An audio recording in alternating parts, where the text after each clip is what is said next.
Hello friends, next episode பார்த்துட்டு வந்து பாருங்கள், அப்போ தான் கதை புரியும். நம்ம சேனலில் புதுசாக பார்க்குறீங்கன்னா மறக்காமல் சப்ஸ்கிரைப் பண்ணுங்கள்.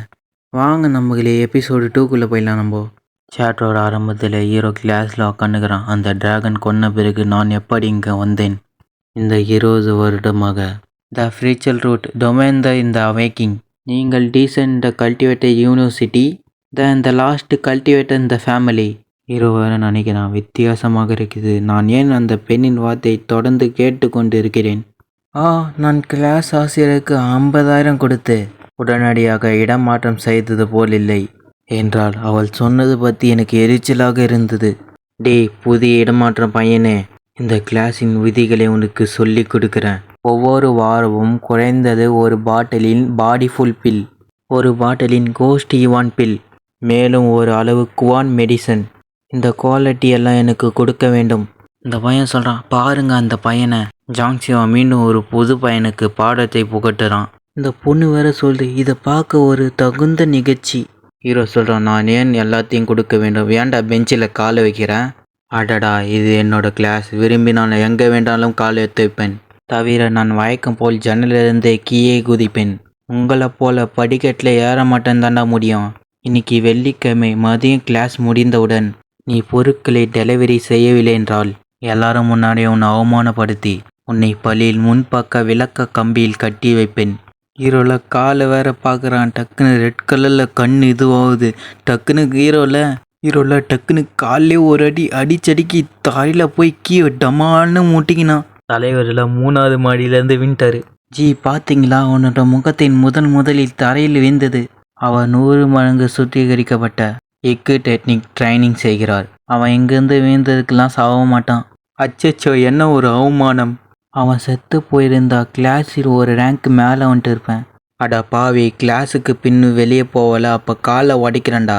நீங்கள் ஏமாத்திட்டீங்க. ஜாங்சியோ ரொம்ப நல்லவன், இது வரைக்கும் யாரும் அடித்ததில்லை.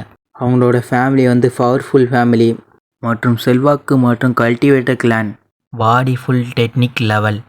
அவன் சொன்ன வார்த்தை கேட்காதவங்களெல்லாம் அவங்க குடும்பம் உடையும் வரையும் அவன் குடும்பத்தை நாசப்படுத்துவான்.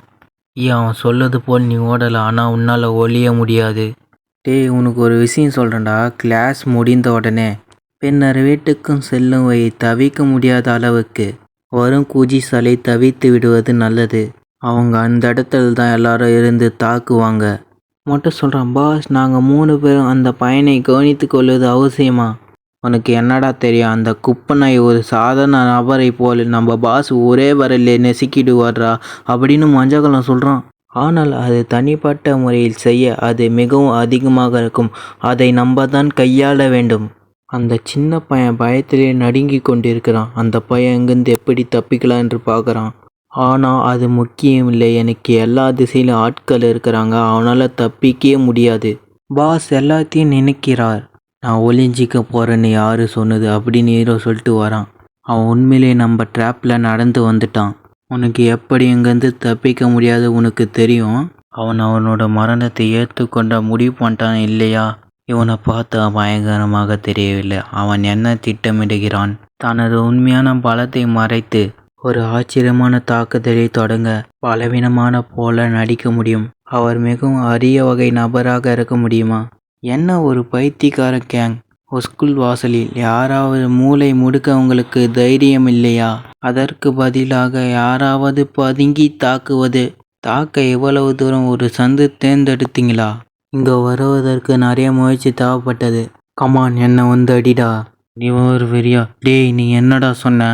என்னோட கிக்கால உன்னை கொல்றான் அப்படின்னு சொல்லிட்டு ஹீரோ ஒரு எட்டி உதைக்கிறான். எட்டி உதச்சிக்கு ஹீரோ அந்த சைடில் போய் வீறான்.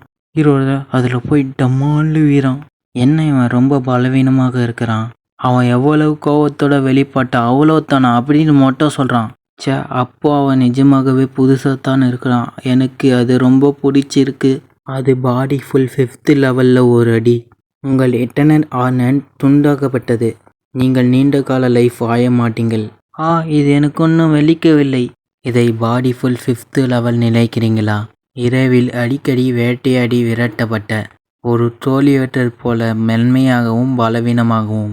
அப்படியே மூஞ்சி தரடா வச்சுன்னு உன்னை கொன்னுடுவேன். நீ மூச்சு நிறுத்துற வரைக்கும் என்னால் காத்திருக்க முடியாது. நான் இப்போது உன் தலை காலால் நெசுக்க போகிறேன்டா. அடிக்கிறதுக்கு போனாலும் அந்த காலே காணும், அவன் சும்மா ரத்தமாக இருக்குது. மொட்டை வேற பார்க்குறான், அவன் வேற பயத்தில் இருக்கிறான். இன்னொருத்தன் அவர் ஆன்னு கத்துறான் காலை பூச்சிக்கின்னு. இப்போது நிஜமாகவே நீ கால் இல்லாதவன் அப்படின்னு ஹீரோ சொல்கிறான். இவ வேற சொல்கிறான், நான் உன்னை கண்டுபிடித்துட்டேன். அவளை பார்த்து எல்லாரும் பயந்துன்னு இருக்கிறாங்க. ஒரு கண் சிமிட்டலின் என் முன் பக்கத்தில் இந்த பெண் திடீரென்று வந்து விட்டா. இவர அவன் கத்தியத்துக்குன்னு போய் அந்த பொண்ணு அடிக்கிறதுக்கு போகிறான். இவன் வேற சொல்கிறான், டே அப்படி அடிக்கிறாத, இந்த மூவியோட டெஸ்டாய் ஆகிடும். அப்படியே அந்த இடம் டமால் வெடிது. சுற்றி பாருங்க, இது மாதிரி ஆயிடுச்சா. இவன் வேற அந்த இதுவில் நின்றுக்கிறான். இந்த முட்டாள் சுத்திக்கிறது எல்லாத்தையும் அழித்து விட்டான். நேரம் வரும்போது வீட்டு ஓல்டு மேன் நிச்சயமாக மரணத்தை உச்சியிலே வெடிக்கப் போகிறார். இவ்வாறு அந்த இடத்துல பார்க்குறான். மொட்டை வேற பயத்தில் இருக்கிறான். அந்த அடி மாண்டிலே விந்துக்குது. இவ்வாறு பயத்தில் இருக்கிறான். வாய்க்குள்ளே கூசே போயிடும், அந்தளவுக்கு பயத்தில் இருக்கிறான். பின்னால் திரும்பி முறைச்சி பார்க்குறான். இதோட சாப்டர் முடியுது. நெக்ஸ்ட் எபிசோடில் பார்க்கலாம். பாய் நண்பர்களே.